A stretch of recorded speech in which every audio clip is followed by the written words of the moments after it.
Buonasera amici di Rugby House, puntata speciale. In primis perché siamo in esterna qui al Burger King e poi perché parliamo di questa gara 1 di semifinale del campionato 2016-2017, la vittoria della FMCZ Rugby Rovigo Delta nel derby contro il Petrarca Padova. Abbiamo fatto insieme due ospiti veramente speciali. Abbiamo il DS della FMCZ Rugby Rovigo Delta, Stefano Bettarello. Ciao Stefano, benvenuto. Ciao Andrea, grazie dell'invito e ciao a tutti. E per l'occasione abbiamo invitato, e ringraziamo ovviamente per aver accettato il nostro invito, il caporedattore di On Rugby, Roberto Vesani. Ciao Roberto, benvenuto. Andrea, buonasera, grazie di questo invito. Allora Stefano, facciamo un passo indietro.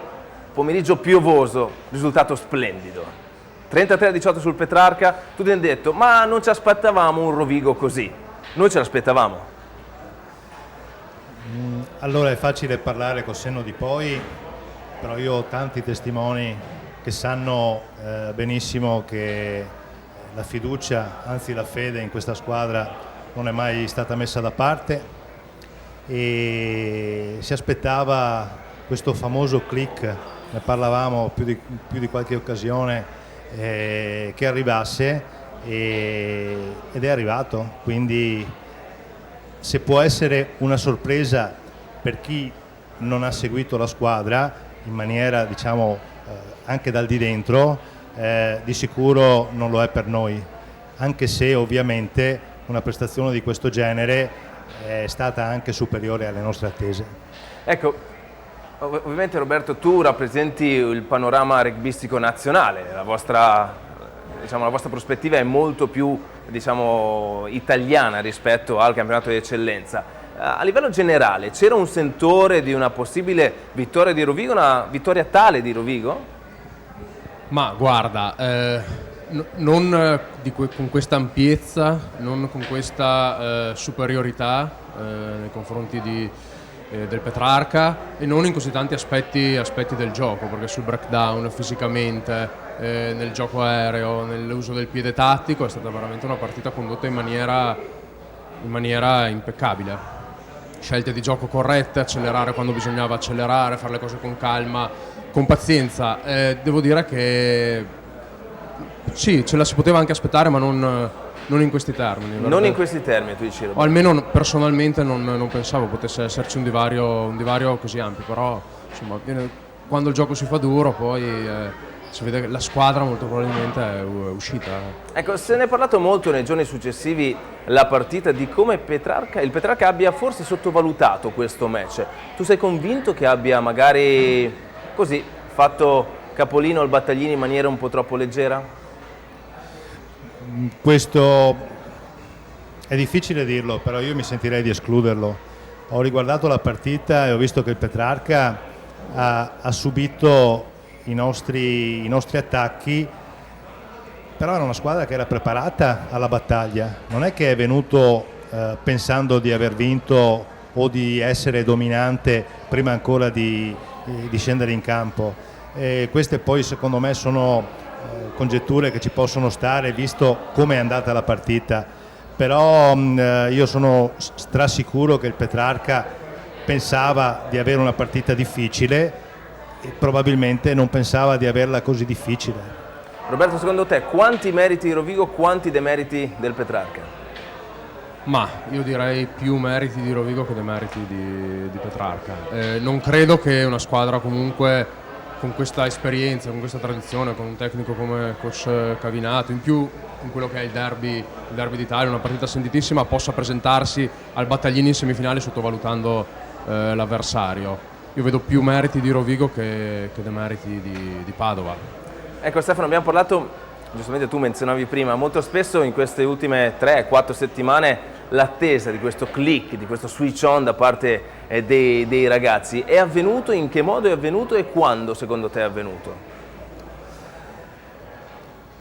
Questi ragazzi appartengono a una squadra, la stragrande maggioranza di loro, a una squadra intesa come club che arriva già da 3 stagioni precedenti con i playoff, con la finale e addirittura col titolo l'anno scorso. Alcuni di loro, molti di loro, a dire il vero, già con le esperienze ai Cavalieri o al Mogliano o ai Crociati avevano partecipato a fasi finali del campionato ed era perlomeno non era così remota l'ipotesi che appena avessero sentito l'odore delle partite che contano fosse venuta fuori poi la capacità di gestire la pressione in partite così importanti, e questo è quello che è puntualmente avvenuto.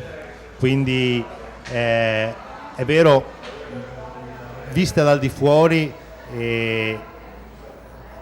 l'impressione poteva essere quella di che non c'eravamo, che non prendevamo, non dico sul serio, però insomma che c'era qualcosa che ci frenava. In realtà quello che frenava la squadra era probabilmente l'attesa, che è diventata logorante proprio perché è stata molto lunga.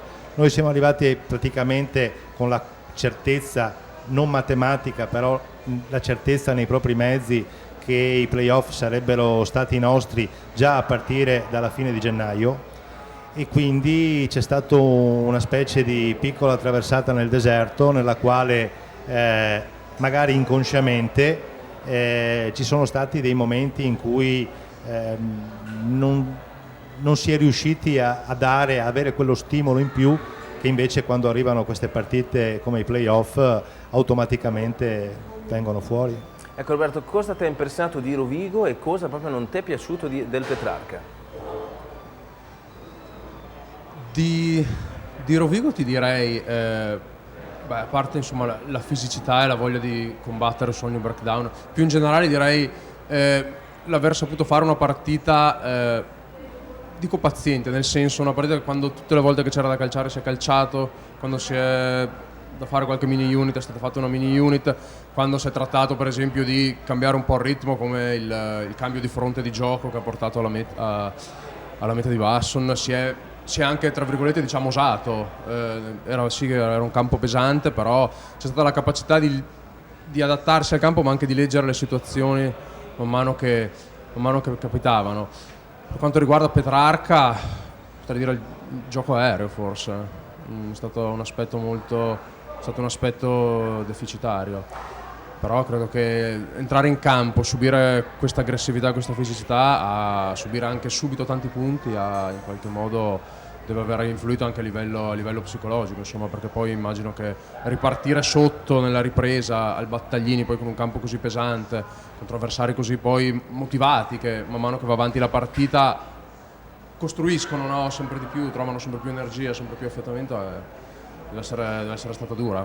Ecco, tu parli di lucidità di Rovigo nei momenti topici del match, come magari quella mancanza di lucidità che ha avuto il Petrarca all'inizio del secondo tempo, in quei 10 minuti praticamente sulla linea di meta, in cui poi un possesso che poteva essere importante è stato perso per polemiche, per aver parlato un po' troppo con l'arbitro e tutto il resto.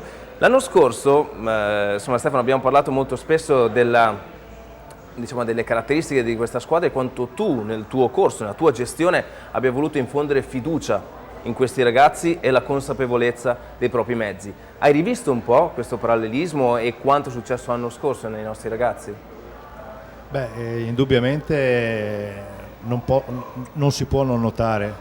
L'anno scorso abbiamo vinto perché abbiamo avuto una enorme disciplina, non una grande disciplina, ma una enorme disciplina, il che vuol dire mettere da parte l'ego per dare sempre la priorità al collettivo. E sabato si è visto questo fondamento, è più che un fondamento, è un qualcosa che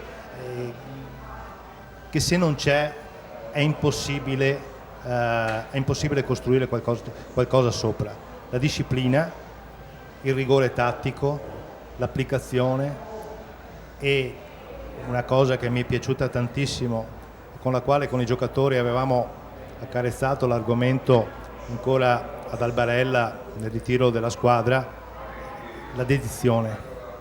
Ci sono stati giocatori che hanno dato il 200% per questa maglia, per questa squadra, e quando ci sono queste cose che presenti e che poi anche sotto la pioggia non cadono i palloni che sono caduti nelle altre partite, si vede che la concretezza e la disciplina fanno veramente la differenza sostanziale. Ecco, finiamo in questo momento di celebrare la vittoria in gara 1 perché c'è anche gara 2. A questo punto andiamo a vedere quanto è successo sabato scorso allo stadio Mario Battaglini, la vittoria della FMC Z Rugby Rovigo Delta contro il Petrarca Padova. Poi rientriamo in studio per parlare di come potrebbe essere il ritorno al plebiscito. La squadra di casa naturalmente accompagnati dalla fanfara e da altri pubblico del pubblico religino, oggi confinato ovviamente sotto le tribune coperte a causa di una pioggia battente che renderà questo derby speciale anche per l'ambiente meteorologico. Un saluto da Alberto Guerrini e da Antonio Romeo, buon pomeriggio e buon rugby. Gli equilibri, diciamo, dei pesi dei pacchetti, ma adesso il primo ingaggio non era un calcio di seconda, semplicemente per un anticipo di spinta. Adesso si comincia già a vedere cosa succede. Da questa parte già un problema sulla slot di destra. 14-3 e quindi probabilmente vedremo ancora una volta, ci auguriamo di vedere un altro derby con Rovigo magari a fare la partita. Attenzione, il primo calcio è fuori, quindi niente da fare, 0-0 rimane ovviamente dopo 3 minuti. I nostri due super coach di entrambi i team abbiano preparato, come dicevo prima, un piano B per cercare di capire una grandissima prova della difesa petrarchina proprio a colpi. Stefan Basson al piede. Stiamo a vedere l'esito di questa esecuzione. Palo pieno, pestano sui piedi rossoblu, Chillon apre a sinistra dove c'è forse la superiorità numerica per il Rovigo, no, il Petrarca chiude bene, Torres ricacciato indietro da una buona difesa patavina, riprovano i rossoblu con gli avanti, Chillon, Edo Lubian riesce a entrare nell'area dei 22. Buona questa palla. Attenzione, arriva e segna la meta. Sull'out di destra, Stefan prima ha colpito il palo, vediamo se... Attenzione, si alza bene. Quella là. Rovigo che fiuta la meta e qui grande sfida anche tra i due pacchetti naturalmente.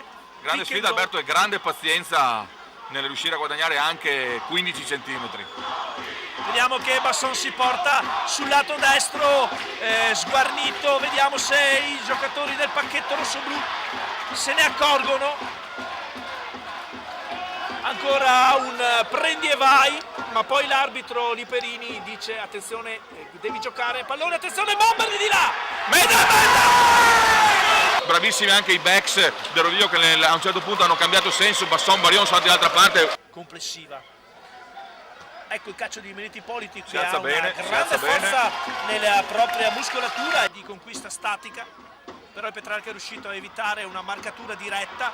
Adesso però il pacchero di Gino con gli uomini in piedi, poi da Mol si passa a Rack e adesso apre Chillon.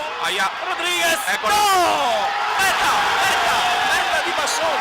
Fantastico passaggio delle mani d'oro di Lucio, Stefano non aveva nessun problema a mettere il pallone in bandierina. Non riesce la conversione, ma per rallentare l'avanzamento rossoblu. E adesso parte Muccignat. Ale! A 4-5 metri. Apriamo i cancelli, Bravo. facciamo entrare i tori. Là! Bonus! Signori, bonus! Doppietta di Basson! A farci capire se effettivamente può essere così. Sicuramente la partita del Petrarca nei prossimi 40 minuti. L'occupazione del campo rispetto alla difesa rossoblu che non si fa trovare impreparata. Abbiamo spostato Majstorovic, adesso siamo sulla linea di meta. Attenzione, Cicchinelli andrà in seconda, quindi giocheremo con 4 terze linee. Meta del Petrarca. Poco importa, arriva la conversione, 26-13. Vediamo l'introduzione di Chillon. Ancora una spinta del pacco rossoblu. C'è l'abbrivio, pericolo per il Petrarca adesso. C'è un buon ritorno. Controspinta del Petrarca. Vanno. Il Rovigo c'è. Eccola qua! Questa è la meta del KO. Straordinario Antonio! Dopo un'ora e 10 minuti di gioco. E questo veramente è il colpo del KO. Già, delle seconde linee del Rovigo oggi e anche delle prime linee, i primi 5 uomini del pacchetto. Petrarca dentro. Il Petrarca va in meta. Attenzione, meta al 37esimo. 3 minuti.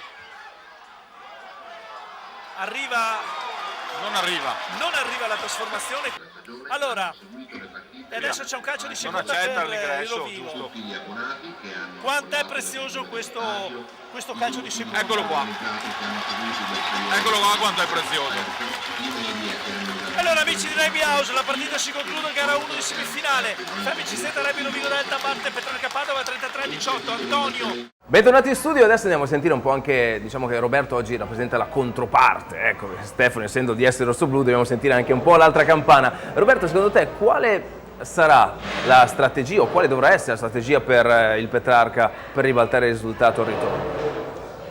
Ma guarda, io credo che innanzitutto un approccio mentale diverso da quello visto sabato qui a Rovigo.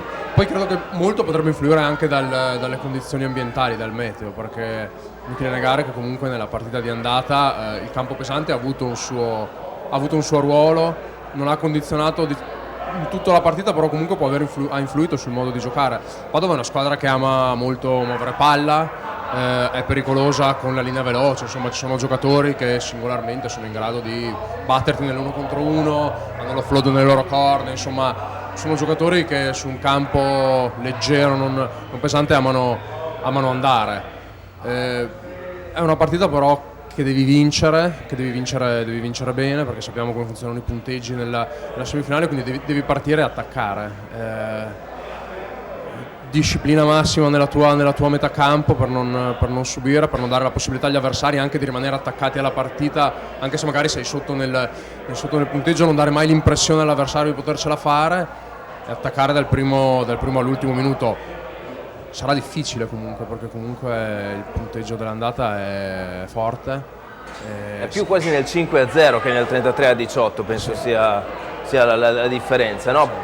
Stefano, Roberto sottolineava il meteo, diciamo che questa è una visione abbastanza comune, ma il meteo, questo è il mio punto di vista, adesso mi dirà anche il tuo, secondo me è stata migliore l'interpretazione di Rovigo nei confronti del meteo, non tanto che il meteo abbia avvantaggiato Rovigo. Tu sei d'accordo con me oppure per caratteristiche sei più in linea con Roberto? Diciamo che il meteo non si comanda e quindi deve esserci il massimo dell'adattabilità. Poi dipende se hai le qualità per poterti adattare, perché è logico che non ci è sfuggito che il gioco aereo del Petrarca è stato molto deludente, però non è detto che questo sia successo solo ed esclusivamente perché c'era il meteo. Possono entrare anche altre considerazioni nell'analisi. Il meteo vale per entrambe le squadre. Il Rovigo sinceramente è facile dire col senno di poi che il meteo ha favorito Rovigo, ma anche noi abbiamo dei tre quarti che sono molto forti e quindi una partita sotto il sole non ci dispiace affatto quando andremo a trovarla fra 2 settimane. Se invece non ci sarà il sole cercheremo di rifare quello che è stato fatto sabato scorso. Ecco, quanto ha influito secondo te l'esperienza, soprattutto là dietro, in queste prese al volo di gente come Stefan, Basson, ovviamente Lucio Rodriguez, che anche grazie al lavoro degli avanti ha saputo orchestrare al meglio e avvalorare ancora di più il suo soprannome di mago con la palla in mano. Guarda, mi fai parlare di 2 giocatori per i quali io stravedo. Lucio è un artista del gioco alla mano. I suoi passaggi sono, mi si consenta magari il paragone azzardato, però sono quasi delle opere d'arte perché sono delle vere pennellate. Il passaggio che ha fatto lungo sotto la pioggia, un passaggio in corsa con la pressione addosso di 20 metri su Stefan, sono da portare ad insegnamento ai ragazzi che vogliono essere magari un buon mediano d'apertura. Stefan, lui ormai è di Rovigo e quando va in campo, riprendo lo slogan che è stato quello della Rugby Rovigo, la maglia tatuata addosso, no? Quindi io non sono sorpreso, voglio dire. Faccio fatica ad accettare l'idea che ci sia della gente che si sorprende di questo. Noi sappiamo che sono dei giocatori fortissimi, non ci sono solo loro. Tu hai fatto questi 2 nomi, quindi certo. io mi fermo a questo. Però è evidente che la qualità alla fine viene sempre fuori e soprattutto nelle partite che contano ci sono tutti gli elementi perché queste vengano fuori. Roberto, per il ritorno, meteo non lo sappiamo ancora, è troppo presto per capire come sarà il clima al plebiscito. Sicuramente dal Petrarca ci si attende, perlomeno i tifosi del Petrarca attenderanno una prova migliore, nello specifico sì del PAC, ma che in fondo ha subito ma non tantissimo. Ho visto un po' una mediana sotto pressione rispetto a quella rossoblu, voglio dire Quinlón Rodríguez sicuramente molto più performanti rispetto a Sua e Nicola. Sei d'accordo oppure? Sì, poi immagino che quando hai a disposizione un pack che avanza e hai la squadra sul piede avanzante, comunque delle palle pulite sia da prima fase che poi nelle azioni da multifase sia molto più facile anche per i mediani chiaramente dettare i tempi, distribuire, scegliere in maniera un po' più lucida, con meno pressione addosso. Forse l'esperienza ha aiutato più Rovigo in questo. Sicuramente è stata la mediana di Padova non ha giocato benissimo, comunque è stata una prova in linea con quella collettiva, ecco. Poi un'altra cosa, Padova dovrebbe essere una squadra più cinica sicuramente in semifinale. Questo è un problema che il Petrarca ha avuto nel corso della stagione anche. Sì, ha vinto tante partite, alcune anche con punteggio largo, però non sempre ha sfruttato le occasioni che ha costruito. Poi sai, quando questo succede in una partita di regular season, con la classifica già di un certo tipo, in momenti di gioco in cui il gap con l'avversario è già consolidato, è un conto. In una semifinale, quante occasioni hai di marcare in una semifinale comunque combattuta? Ne hai di marcare pesante, dico, non col piede. Ne hai 3, 4, 5 le costruisci, che entri bene nei 22 avversari, e di quelle 5 le devi raccogliere. Non dico tutte e 5, però insomma devi tornare a casa anche coi punti con le mete. Ecco, lì ricordavamo quei 10 minuti, 7, 8, 10 esatto. minuti che Rovigo è riuscita a resistere. Un Rovigo che ha saputo difendere molto bene anche da drive, perché comunque è un punto di forza del Petrarca, che tornando comunque ai tre quarti aveva un triangolo allargato abbastanza anomalo rispetto a quelli che sono gli standard e la lista dei 15 che Cavinato schiera, molto più fisica per probabilmente controbattere quella che è, diciamo, la squadra rossoblu. Secondo te, tornando indietro, Cavinato schiererebbe la stessa squadra? Ma col senno di poi non saprei, forse non ti so rispondere. Io credo che più che un problema di esecuzione, più che un problema di interprete, sia stato un problema di approccio proprio. Forse erano stati giocatori sovraccaricati in settimana, non ti saprei dire, vedremo tra 15 giorni. Credo che la prima cosa debba cambiare nella testa dei giocatori di Padova, perché poi insomma più o meno sono quelli che sono arrivati al secondo posto nella regular season. La testa in primis, sei d'accordo Stefano? Sgombriamo il campo dagli equivoci.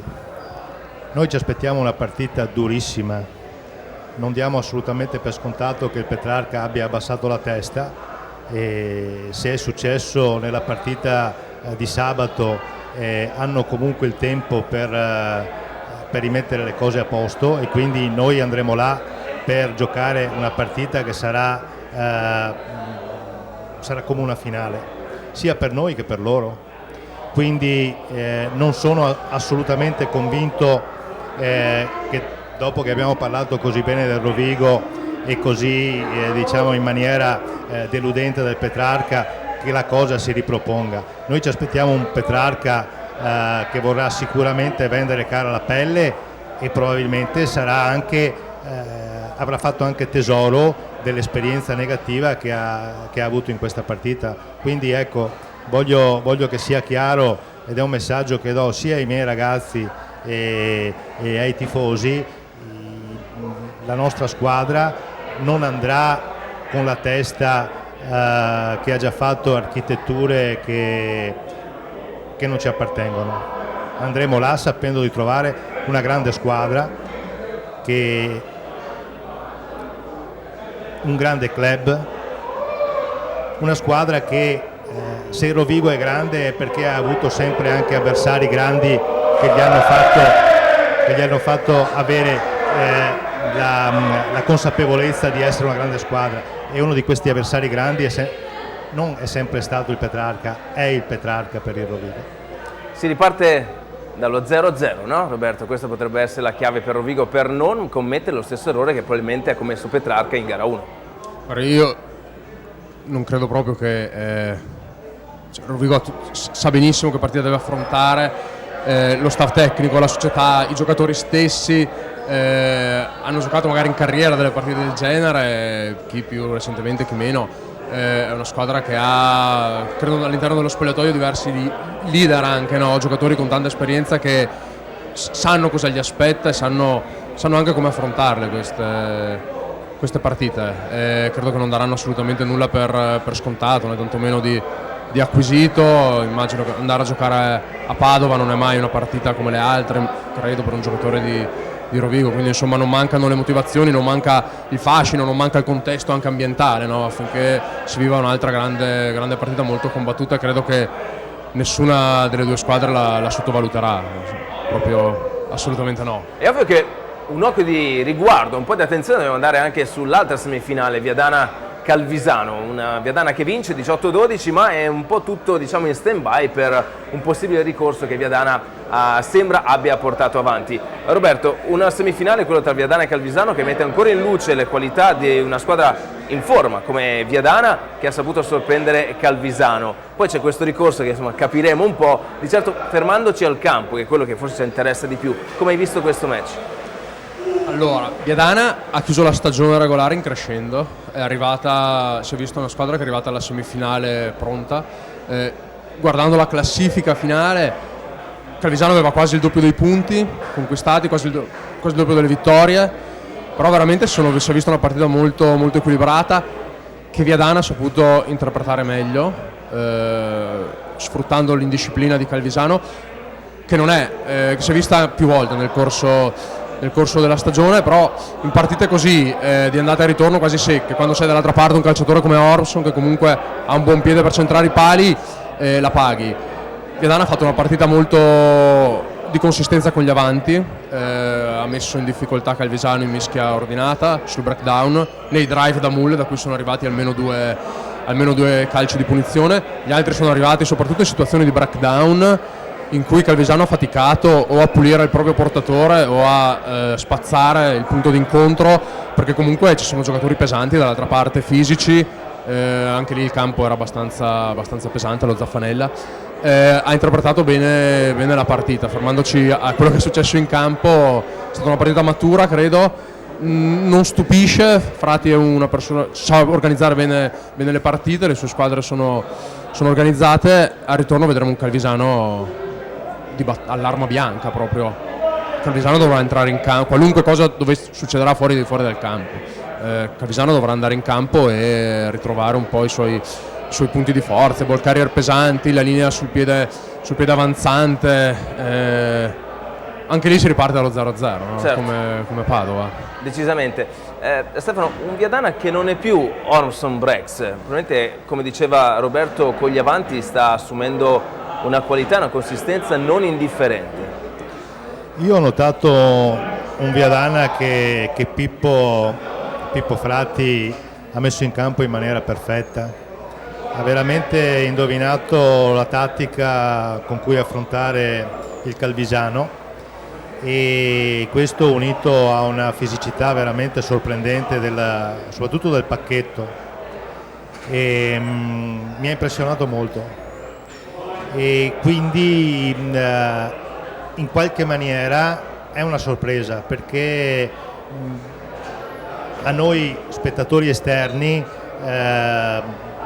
dava l'idea che il Calvisano potesse comunque portare a casa la partita prima di giocarla, perché per quello che aveva dimostrato durante la stagione regolare, ma ho visto soprattutto gli avanti di Viadana che sono veramente molto ma molto forti.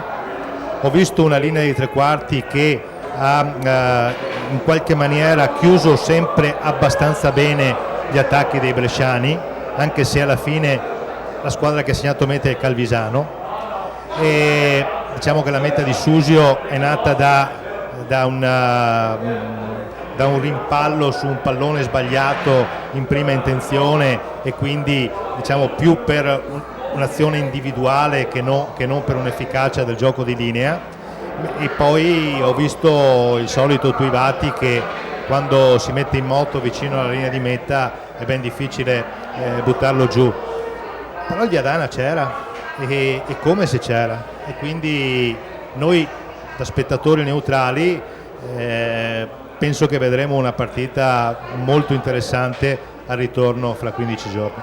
Quindi qui è interessante capire il punto di vista di Roberto, no? Roberto, sarà un grande piacere vedere il ritorno al plebiscito, un grande piacere vedere il ritorno al San Michele, per cui voglio dire, questo campionato di eccellenza tanto monotono e triste non è. No, assolutamente, non è stato un campionato monotono, non è stato un campionato scontato, perché comunque abbiamo visto che la squadra che ha dominato la stagione regolare ha perso la semifinale di andata, la lotta a salvezza è stata aperta fino alla penultima giornata, anche la lotta per il quarto posto si è decisa all'ultimo. Secondo me è stato un campionato anche più divertente da guardare rispetto agli ultimi anni, è stato un campionato in cui il livello medio si è alzato. Anche stata la possibilità di vederlo un po' di più con The Rugby Channel rispetto Abbiamo a avuto prima. anche la possibilità di vederlo, che non è assolutamente una brutta cosa. Il livello medio credo che si sia alzato, anche l'arrivo di qualche giocatore dal Pro 12 comunque ha contribuito a portare esperienza, a innalzare il livello delle varie squadre, anche perché si sono distribuiti su vari club. Credo che sia stato un campionato piacevole, insomma positivo, ecco, no? Quando a fine anno poi andiamo a mettere magari sulla bilancia quello che si è visto in termini di gioco, credo che sia un campionato che ha dato dei contenuti, perché ci sono partite che assolutamente vanno viste, con dei contenuti anche tecnici interessanti, importanti assolutamente. Ecco, tu rappresentando praticamente un portale, blog di riferimento in Italia dove trattate tutto il rugby a più livelli, è ovvio che l'interesse maggiore della massa rugbistica resta nazionale, probabilmente il Pro 12.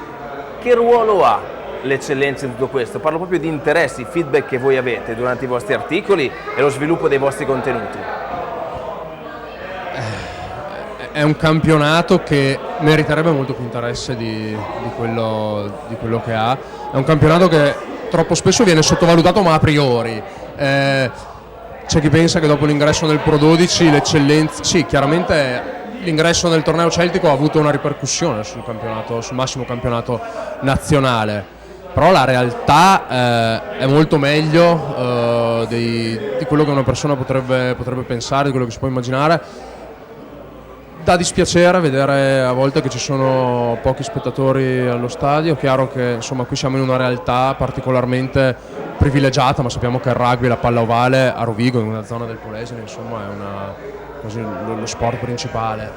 È un campionato quindi che meriterebbe più spettatori, meriterebbe più tifosi, meriterebbe anche meno critiche, credo, perché le partite belle da vedere ci sono. Insomma, se qualcuno era allo stadio a vedere le due semifinali, secondo me non avrebbe perso il pomeriggio, no? Avrebbe apprezzato l'esperienza. Sì. Stefano, Roberto dice una cosa interessante: vedere dal vivo è un qualcosa che una volta c'era molto di più, adesso con la possibilità di vedere tutti i campionati, tutti i livelli, è ovvio che uno si fa un po' la bocca, diciamo, no? Sul Super 15, per cui magari fare un passo indietro sull'eccellenza è un po' più difficile, ma ritornare allo stadio, vivere l'esperienza dello stadio, è importante secondo te? È fondamentale per capire veramente il livello. La televisione in qualche maniera appiattisce molto la percezione, perlomeno per le persone che non sono proprio dentro i lavori e che quindi guardano il rugby così come immagini che passano davanti a uno schermo. Mentre il vivere e guardare di persona, sentire proprio con l'orecchio gli impatti, il rumore dei placcaggi, il rumore della palla che viene calciata, vedere in faccia lo sforzo dei giocatori che sono a poche decine di metri e si riesce carpire proprio l'intensità dello sforzo, sono impagabili, e quindi è evidente che il rugby vissuto direttamente è tutta un'altra cosa, al punto tale che mi riallaccio al discorso che si faceva dell'interesse dell'eccellenza. In eccellenza ci sono dei giocatori molti giocatori che soltanto con un minimo di upgrade al Pro 12 potrebbero fare molto ma molto bene nel Pro 12.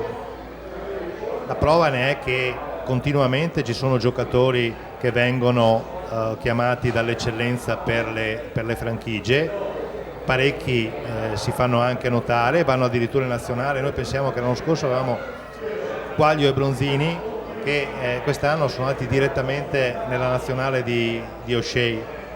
Quindi c'è la qualità, per non parlare di Panico, per non parlare di altri giocatori, soprattutto del Calvisano, che hanno fatto il passaggio quasi diretto. L'importante però è capire che questi giocatori ci sono nel campionato. Si deve avere la capacità di vedere oltre il pregiudizio, perché ci sono giocatori che potrebbero veramente essere interessanti. Forse è a questo che si riferisce Conor O'Shea quando dice che in Italia c'è del materiale su cui lavorare. Io sono d'accordo con lui, ho visto veramente molti buoni giocatori.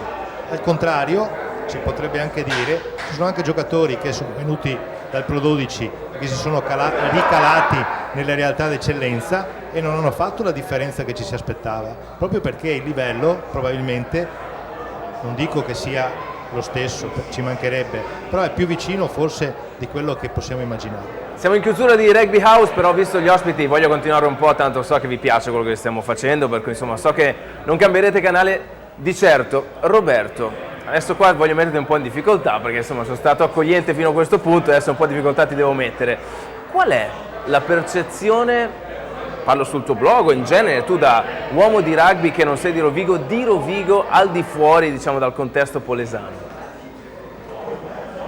Occhio come parli, Siamo circondati qua, non so, no, siamo circondati da giocatori, che è super pericoloso. No, scherzo. Ma allora, ti parlo, posso dire, personalmente, vai. Abitando a Verona, avendo giocato in Valpolicella, insomma diciamo che le partite contro le squadre della zona del Polesine sono partite in cui insomma vai a casa che te le ricordi, sono partite sempre molto sentite, molto combattute. Per onor di cronaca, nelle giovanili qua a Rovigo ogni tanto state anche delle belle sconfitte. Però credo che possiamo fare dei paragoni con altri sport, no. Però Rovigo è quella squadra che se tu fai una stagione magari mediocre, però se tu riesci a battere Rovigo in stagione regolare, quello è comunque un aspetto positivo che hai fatto. È quella squadra contro cui fa piacere vincere, credo. Magari non è sempre la squadra da battere, però è quella squadra che se la batti ti dà morale, ti dà carica anche per il proseguo della stagione. Insomma, è una squadra secondo me che ha la sua, non la sua grandezza, ma forse la sua tradizione, la sua storicità anche in questo, che batterla ti carica.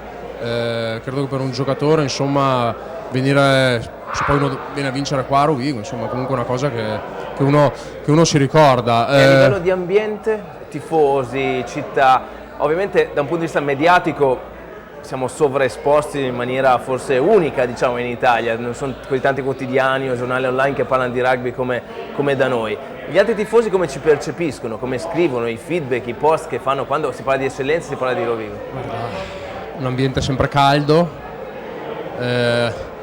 squadre sempre molto fisiche, molto arcigne, che sentono la maglia, capito? Che vendono cara la pelle, magari, non saprei come esprimertelo. Hai la sensazione, secondo me, che giochi contro una squadra, insomma, vai a affrontare, non dico una città, uno stadio, però, capito, vai a affrontare anche un ambiente, un modo di intendere il rugby, insomma, è qualcosa un po' di più, no? Che un club che 15 persone con la stessa maglia.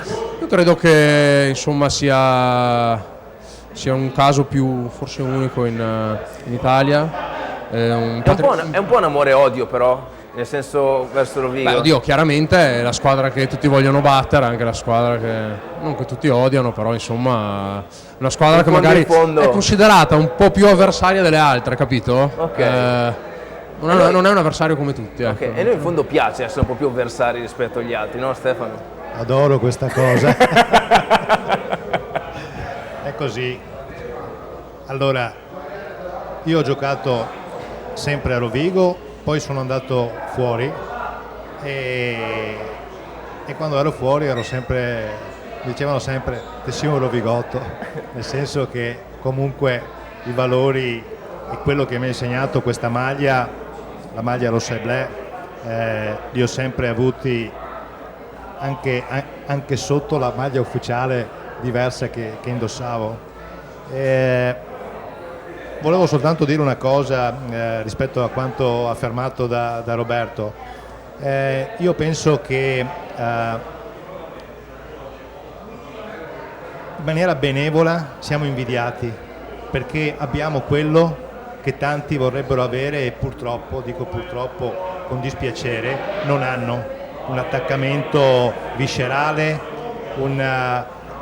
il dover rendere conto di quello che si fa in campo e quindi una maniera per crescere, per far vedere che si cresce, mentre in tante altre realtà, nella stragrande maggioranza dei casi, è un ambiente che vive esclusivamente sull'amore di pochi, in un ambiente circoscritto, non direi chiuso ma circoscritto, e che si limita proprio alla clubhouse e al campo, mentre qui da noi i giocatori sono dei personaggi. Basta essere qua al Burger King per vederlo. Insomma, c'è una confusione qui dietro che ti fa vedere che, ecco, da noi dove va la squadra è una maniera di far incontrare degli amici, e questa è una cosa bellissima. Aggiungo una cosa, il fatto anche che comunque sia una piazza che ha attorno a sé determinati tipi di pressione che altri club e altre squadre non hanno, che può essere la pressione dei tifosi, le aspettative, magari anche da parte a volte della stampa locale, voglio dire, sono tutte cose che comunque fanno parte del gioco, ma soprattutto testimoniano il fatto che è un club in una città in cui il rugby è vissuto in una maniera particolare, in maniera più capillare, insomma, non è solamente una squadra che va in campo, ma c'è di più, e questo comporta anche degli aspetti di depressione esterna, di ambiente che ci stanno, voglio dire, perché poi rappresentano anche lo stadio pieno quando vai a giocare le partite, la tribuna colorata, le persone che vanno allo stadio con la sciarpa, per esempio, no? Sì. Fa parte di questo, testimonia anche Sono sempre coniugando un po' i vostri due pensieri, ci sono sempre tante aspettative nei confronti di Rovigo, sia interne sia esterne. È ovvio che sia internamente che esternamente, quando qualcosa non va, insomma, escono sicuramente dei quesiti e dei problemi. Mi dicono che abbiamo sforato, vabbè, siamo in tempo di playoff, dovete anche perdonarci, è da settembre che siamo qua, fateci parlare, fateci divertire, ma sicuramente i contenuti che abbiamo sviscerato oggi faranno piacere anche a voi, insomma, a stare insieme a Rugby House dopo gara 1 di semifinale.